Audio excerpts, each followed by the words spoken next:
दोस्तों, वीनस एक ऐसा प्लैनेट है जिसे जहन्नुम कहा जाता है। वो इसलिए क्योंकि वीनस पर टेम्परेचर 450 डिग्री सेल्सियस से भी ऊपर चला जाता है, जो कि इसे पूरे सोलर सिस्टम का सबसे गर्म प्लैनेट बनाता है। इनफैक्ट वीनस इतना ज़्यादा गर्म है कि यहाँ इंसान तो दूर की बात बल्कि मशीन्स भी पिघल जाती हैं। और इतना ही नहीं, वीनस वाहिद एक ऐसा प्लैनेट है जहाँ बारिश में पानी नहीं बल्कि सल्फ्यूरिक एसिड यानी तेज़ाब बरसता है। दोस्तों, कुछ टाइम पहले मैंने प्लैनेट वीनस पर एक वीडियो बनाया था जिसमें मैंने वीनस के बारे में डिटेल से बताया था। उस वीडियो में हमने जाना था कि वीनस कैसा प्लैनेट है और इसकी ये हालत आखिर कैसे हुई। तो वीनस के बारे में तो मैंने उस वीडियो में ऑलमोस्ट सब कुछ बता ही दिया था, बट एक चीज़ जो मैंने उस वीडियो में नहीं बताई थी वो थी वीनस पर भेजे गए मिशंस की स्टोरी, कि कैसे वीनस के अंदर प्रोब्स को उतारा गया और फिर उन्होंने वीनस पर क्या कुछ देखा। तो चलो आज की इस वीडियो में हम यही सब जानने की कोशिश करते हैं और जानते हैं वीनस की हिस्ट्री को। तो हमेशा की तरह ये वीडियो भी काफ़ी इंटरेस्टिंग होगा, इसीलिए इसको एंड तक देखते रहना। मैं हूं अब्दुल हन्नान और आप देख रहे हैं आपका अपना चैनल इन्फो फैमिली। तो दोस्तों, जैसे कि मैंने अपने पिछले वीडियो में भी बताया था कि 90s के टाइम तक इंसानों को यही लगता आया था कि वीनस बिल्कुल अर्थ के जैसा ही है। लोग ये समझते थे कि अगर वो वीनस पर जाएंगे तो उन्हें वहाँ या तो एलियंस मिलेंगे या फिर शायद डायनासोर्स। इनफैक्ट लोगों को ये लगता था कि वीनस पर भी समंदर हैं, पेड़ पौधे हैं और शायद लाइफ भी है। और इन सब पर 90s के टाइम में बहुत सारी मूवीज़ भी बना करती थी जिनमें यही सब दिखाया जाता था कि वीनस पर डायनासोर्स घूम रहे हैं और वहाँ एलियंस भी हैं, जिन्हें उस टाइम के लोग वेन्यूशंस कहते थे, यानी वीनस पर रहने वाले लोग। वीनस को लेकर लोगों में बहुत सारी मिसअंडरस्टैंडिंग्स थी और उन्हें वीनस से कहीं ना कहीं ये उम्मीद भी थी कि एक दिन वो वीनस पर जाएंगे और वहाँ अपना घर बनाएंगे। तो लोग आखिर ये सब क्यों सोचते थे? इसकी कोई तो रीज़न होगी ना। तो इसका जवाब है हाँ। दोस्तों, अगर हम आज से हज़ारों साल पीछे जाएं, यानी एंशिएंट टाइम में, तो उस टाइम बहुत सारी सिविलाइजेशंस हुआ करती थी, जैसे ग्रीक्स, इजिप्शियंस, बेबीलोनियंस, सुमेरियंस और रोमन्स वगैरह वगैरह। तो ये जितनी भी सिविलाइजेशंस उस टाइम में थी, इन सब में एक बात कॉमन थी। इन सभी को यही लगता था कि जब भी कोई इंसान मरता है तो वो एक स्टार बन जाता है। तो जब भी इनका कोई फेमस किंग या क्वीन मरता था तो ये उसे किसी स्टार से एसोसिएट कर देते थे और फिर उस स्टार की पूजा किया करते थे। तो अब आप ये सोच रहे होंगे कि वीनस का इन सब बातों से क्या लेना देना। तो दोस्तों, बात कुछ यूँ है कि उस टाइम पर ना तो कोई टेलीस्कोप थी ना दूरबीन थी, जिसकी वजह से वीनस इन्हें एक स्टार की तरह ही नज़र आता था, एक बार रात में और एक बार सुबह के टाइम, जिसे ये दो अलग अलग स्टार समझते थे। और अक्सर वीनस को मॉर्निंग स्टार और इवनिंग स्टार भी कहा करते थे। तो यही वजह थी कि जब भी इन सिविलाइजेशंस का कोई फेमस किंग या क्वीन मरता था तो ये उसे वीनस से भी एसोसिएट करते थे और फिर वीनस को अपना गॉड समझकर उसकी पूजा भी किया करते थे। तो वीनस को अलग अलग सिविलाइजेशंस ने अपने अपने गॉड्स के नाम दिए और फिर वीनस को कई नामों से पुकारा जाने लगा, जैसे इश्तार, लूसीफर, वेस्पर, फॉस्फोरस, हेस्पेरस और सबसे फेमस वीनस। जी हाँ दोस्तों, क्योंकि ये जितने भी नाम हैं ये सब देवी देवताओं के नाम हैं जो वीनस को मिले। इनफैक्ट वीनस भी एक देवी का नाम था जिसे रोमन सिविलाइजेशन खूबसूरती और प्यार की देवी माना करती थी। तो इन सब के अलावा वीनस के और भी बहुत सारे नेम्स थे, बट जो सबसे फेमस हुआ वो रोमन नेम था, यानी वीनस। और तो और मर्क्यूरी से लेकर प्लूटो तक जितने भी प्लैनेट्स हैं, इन सब के नेम्स भी रोमन गॉड्स के नेम्स पर रखे गए थे। तो खैर, अब हम रोमन हिस्ट्री में नहीं घुसने वाले, तो चलो आगे बढ़ते हैं। दोस्तों, कई सदियों तक लोग यही समझते रहे कि वीनस एक स्टार है और ये अर्थ के गिर्द ऑर्बिट कर रहा है, क्योंकि लोग पहले ये नहीं जानते थे कि अर्थ के अलावा और भी प्लैनेट्स हैं और वो सब सन के गिर्द घूमते हैं। लोगों को बस यही लगता था कि सिर्फ अर्थ ही एक प्लैनेट है और बाकी सब स्टार्स हैं। और तो और लोग ये भी समझते थे कि अर्थ गोल नहीं बल्कि फ्लैट है और ये हमारे यूनिवर्स का सेंटर है, यानी सन और मून के अलावा बाकी सभी स्टार्स अर्थ के गिर्द घूम रहे हैं। खैर, धीरे धीरे वक्त गुजरता गया और गुजरते वक्त के साथ साथ लोगों को भी ये समझ आने लगा कि अर्थ फ्लैट नहीं है बल्कि राउंड है। 4th सेंचुरी BC में एक ग्रीक फिलोसोफर थे जिनका नाम था एरिस्टोटल। ये काफ़ी समझदार इंसान थे और इनका नाम आपने भी शायद कहीं ना कहीं अपनी बुक्स में पढ़ा होगा। तो एरिस्टोटल पहले इंसान थे जिन्होंने ये दावा किया था कि अर्थ फ्लैट नहीं बल्कि राउंड है और बाकी बॉडीज़ जैसे स्टार्स वगैरह भी राउंड हैं। बट क्योंकि उस टाइम पर कोई भी टेक्नोलॉजी वगैरह नहीं थी तो इन्हें भी यही लगता था कि अर्थ यूनिवर्स का सेंटर है। तो एरिस्टोटल ने अर्थ और स्टार्स के राउंड होने को डिस्कवर किया था। और एरिस्टोटल के बाद क्लाडियस टोलेमी नाम के एक और एस्ट्रोनॉमर आए जिन्होंने जियोसेंट्रिक नाम का एक मॉडल पेश किया। इस मॉडल में अर्थ बिल्कुल सेंटर में थी और सन और मून के अलावा 5 प्लैनेट्स यानी मर्क्यूरी, वीनस, मार्स, जुपिटर और सैटर्न अर्थ के गिर्द घूमते नजर आए। वेल इस मॉडल में भी इन सभी प्लैनेट्स को स्टार समझा जाता था, क्योंकि ये मैं पहले भी अपनी वीडियोस में बता चुका हूँ कि हमारे सोलर सिस्टम में 5 प्लैनेट्स ऐसे हैं जिन्हें हम बिना किसी टेलीस्कोप के भी देख सकते हैं। जी हाँ दोस्तों, क्योंकि मर्क्यूरी, वीनस, मार्स, जुपिटर और सैटर्न ये 5 ऐसे प्लैनेट्स हैं जिन्हें हम बिना किसी टेलीस्कोप के भी अपनी आम आँख से आसमान में देख सकते हैं। ये प्लैनेट्स हमें एक स्टार की तरह नज़र आते हैं और यही वजह थी कि एंशिएंट टाइम के लोग इन्हें प्लैनेट्स नहीं बल्कि वैंडरिंग स्टार समझते थे, यानी ऐसे स्टार्स जो घूमते रहते हैं। तो जियोसेंट्रिक मॉडल को भी कई हजार सालों तक सच माना जाता रहा, लेकिन फिर 1543 में एक और एस्ट्रोनॉमर निकोलस कोपरनिकस आए जिन्होंने हिस्ट्री बदल कर रख दी। उन्होंने ये डिबेट किया कि सब प्लैनेट्स अर्थ के गिर्द नहीं बल्कि सन के गिर्द घूमते हैं और यूनिवर्स का सेंटर अर्थ नहीं बल्कि सन है। उन्होंने इसका एक मॉडल भी दिया जिसे उन्होंने नाम दिया हीलियोसेंट्रिक मॉडल। तो जियोसेंट्रिक मॉडल में अर्थ यूनिवर्स का सेंटर थी और हीलियोसेंट्रिक मॉडल में सन। बट लोग अभी भी ये मानने को तैयार नहीं थे। उन्हें अभी भी यही लगता था कि यूनिवर्स का सेंटर सन नहीं बल्कि अर्थ है। और ये सब तब तक चला जब तक गैलीलियो नहीं आए। जी हाँ दोस्तों, क्योंकि अब बारी थी गैलीलियो की। दोस्तों बाकी एस्ट्रोनॉमर्स का तो पता नहीं, बट गैलीलियो के बारे में आप पक्का जानते होंगे, क्योंकि गैलीलियो ही पहला इंसान था जिसने सबसे पहले प्लैनेट्स को एक टेलीस्कोप से देखा। जी हाँ दोस्तों, ये बात है 1610 की। 1610 में जब गैलीलियो ने वीनस को टेलीस्कोप से देखा तो उसे रियलाइज हुआ कि वीनस अर्थ के गिर्द नहीं बल्कि सन के गिर्द ऑर्बिट कर रहा है, जिसका साफ साफ मतलब यही था कि जियोसेंट्रिक मॉडल गलत है और हीलियोसेंट्रिक मॉडल ठीक है। तो गैलीलियो को भी यही लगता था कि सन यूनिवर्स का सेंटर है और यूनिवर्स की हर चीज सन के गिर्द ऑर्बिट कर रही है। बट दोस्तों ऐसा नहीं है। हमारे यूनिवर्स का सेंटर क्या है ये हम खुद भी अभी तक नहीं जान पाए, क्योंकि हमने अभी तक अपने यूनिवर्स को सिर्फ 1% ही देखा है जिसे ऑब्जर्वेबल यूनिवर्स कहा जाता है, और बाकी का 99% यूनिवर्स अभी भी हमारी नज़रों से छुपा हुआ है जिसे नॉन ऑब्जर्वेबल यूनिवर्स कहा जाता है। तो इतनी मॉडर्न टेक्नोलॉजी होने के बावजूद भी हम यूनिवर्स को सिर्फ 1% ही देख पाए हैं, और इसीलिए हम नहीं जानते कि यूनिवर्स कितना बड़ा है और इसका सेंटर क्या है। हमारा सन भी एक ब्लैक होल के गिर्द ऑर्बिट कर रहा है जो कि हमारी गैलेक्सी यानी मिल्की वे का सेंटर है। हमारे यूनिवर्स में मिल्की वे जैसी अनलिमिटेड गैलेक्सीज हैं जिनमें बहुत सी गैलेक्सीज मिल्की वे से भी बड़ी हैं। तो अगर आप यूनिवर्स और मल्टीवर्स के कॉन्सेप्ट को अच्छे से समझना चाहते हो तो आप मेरा ये वाला वीडियो देख सकते हो। इसमें मैंने अच्छे से बताया कि हमारा यूनिवर्स कितना बड़ा है और इस यूनिवर्स के आगे क्या है। ये वीडियो आपको मेरे चैनल पर मिल जाएगा और इसका लिंक मैं डिस्क्रिप्शन में भी डाल दूंगा। तो चलो टॉपिक पर वापस आते हैं। दोस्तों सदियों तक वीनस को एक स्टार समझा जाता रहा, लेकिन जब गैलीलियो ने टेलीस्कोप से वीनस को देखा तो उसे ये पता चला कि वीनस कोई स्टार नहीं बल्कि अर्थ के जैसी ही एक सेलेस्टियल बॉडी है जो कि सन के गिर्द ऑर्बिट कर रही है। इनफैक्ट गैलीलियो ने वीनस के अलावा उन सभी प्लैनेट्स को देखा जिन्हें लोग पहले स्टार समझते थे।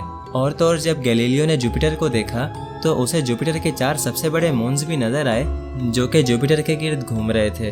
तो इन मून्स पर भी मैंने एक बहुत ही इंटरेस्टिंग वीडियो बना रखा है जो कि आपको मेरी जुपिटर वाली प्लेलिस्ट में मिल जाएगा।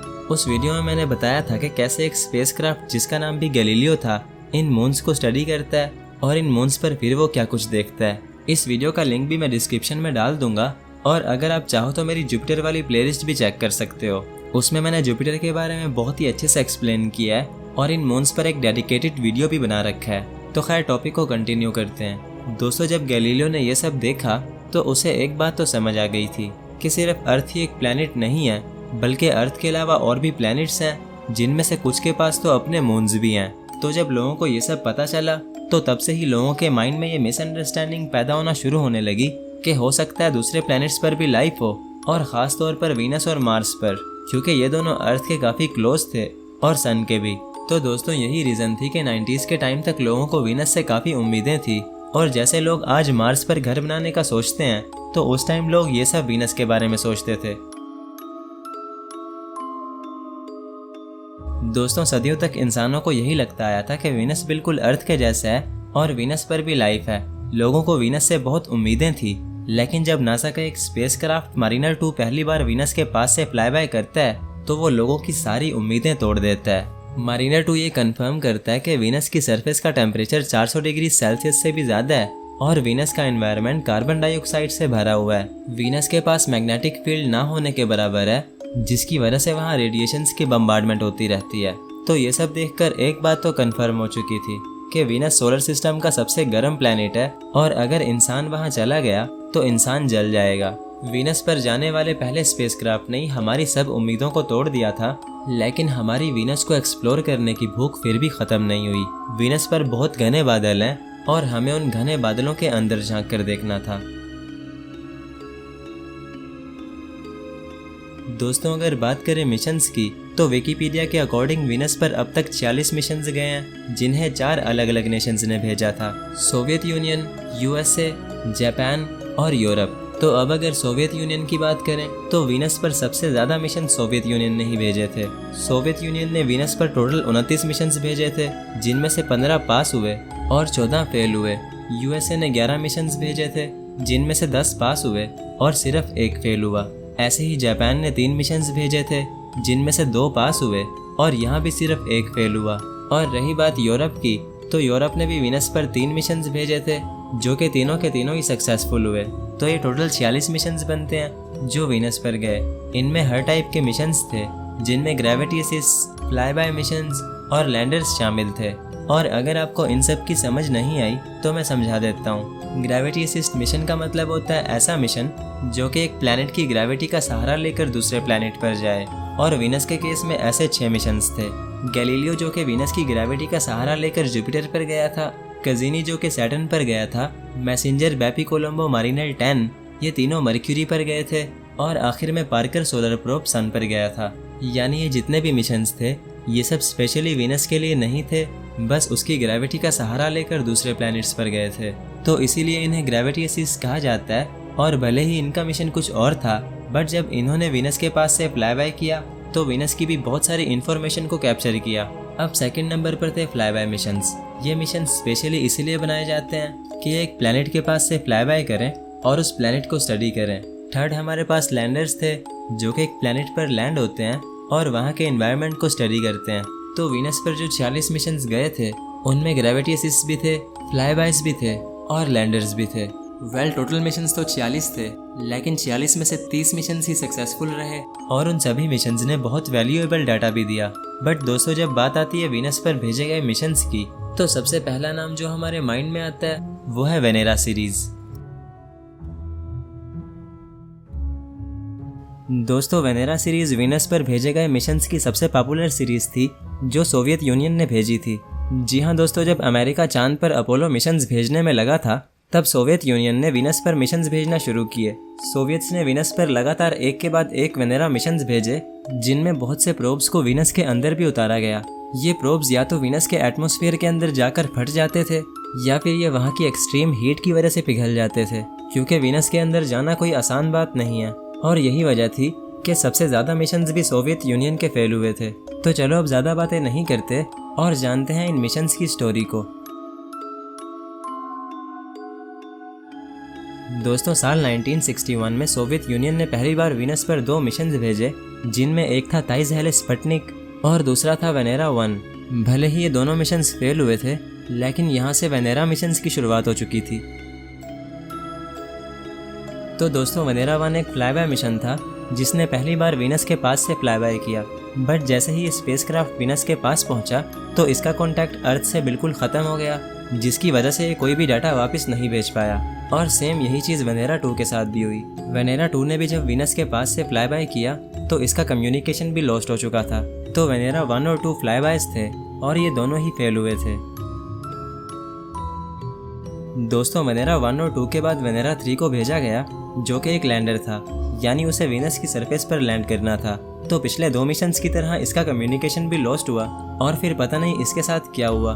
साइंटिस्ट को लगा कि शायद वेनेरा 3 वीनस की सरफेस पर क्रैश लैंड कर गया होगा, बट दोस्तों ऐसा नहीं था। साइंटिस्ट वीनस को जितना अच्छा समझ रहे थे, शायद ये उतना अच्छा नहीं था। तो वेनेरा 3 पहला प्रोब बना जो कि पहली बार किसी दूसरे प्लैनेट के अंदर गया। वेनेरा 3 भी फेल हुआ था और अब बारी थी वेनेरा 4 की। दोस्तों, वेनेरा 4 की स्टोरी काफ़ी इंटरेस्टिंग है, क्योंकि ये सोवियत यूनियन का पहला स्पेसक्राफ्ट था जो सक्सेसफुल हुआ। इससे पहले सोवियत्स वीनस पर 11 मिशंस भेज चुके थे, जो कि सबके सब फेल हुए थे।